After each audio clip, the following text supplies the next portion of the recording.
So these track rod ends are becoming a nightmare. When you go on YouTube, it says it's a 10-minute fix, 10-minute job. It's not with Ben, not with Ben's cord, you know what I mean? So yeah, so we're well on the way this morning. I've been at it for about 40 minutes, so I've just got a little clip here what I was trying.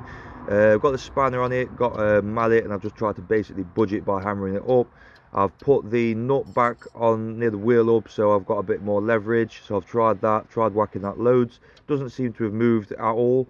I've also got another spanner as well. You'll see in a few clips in a minute. I'll get a spanner. I'll get the spanner that's on just to give it some leverage and just try and give it some brute force. Unfortunately, that didn't work either. So I think the next option is I'm going to try and get a bit of wood, and I'm going to try and get a jack, and I'm going to put it underneath the spanner, and I'm just going to try and basically jack it up and use the pressure of the jack just to kind of crack the nut. Failing that, I think I'm going to have to go down and get one of them propane torches.